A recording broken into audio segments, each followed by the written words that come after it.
Maithili express की शानदार प्रस्तुति। पूरा बाला धान कुटतोगे खगड़िया बाला लुटतोगे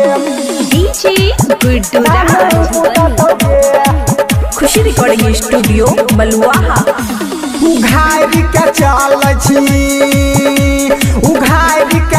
छी सामान गे छौरी खगड़िया बाला लुटतोगे मधे पूरा बाला धान कुटतोगे पकड़ के दुनु बैलून छौरा शहर सबाला चुसतोगे उघारी के चल छी सामान गे छौरी खगड़िया बाला लुटतोगे मधे पूरा बाला धान कुटतोगे पकड़ के दुनु बैलून धान कुटतोगे।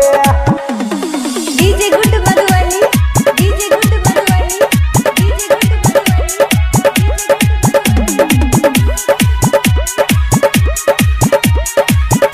खुशी रिकॉर्डिंग स्टूडियो बलुआहा। निकला गई छी माल तोय तला गई छी सुपर निकला गई छी माल तोय तला गई छी सुपर धीरे हाथ फेर तो चलिया के ऊपर चलबै छी नई नसे बान छौरा यागू पीछू से सटतोगे उघारी के चलै छी सामान गे छौरी सु पौल बाला लुटतोगे रगिया बाला धान कुटतोगे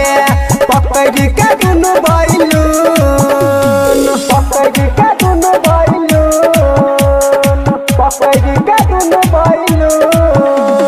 डीजे गुड्डू मधुबनी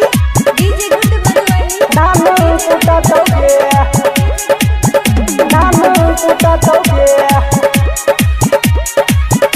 खुशी रिकॉर्डिंग स्टूडियो बलुआहा। चुसले तो जाबानी लुइटले तो बदन गोरे गोर चुसले है तो जवानी लुइटले तो बदन गोरे गोर मार के मुँह में निकले छीत तो दादा भोरे भोर कहे छो निराला नीतीश कहे छो सिंटू कुंदन तोरा पीछू से उठतोगे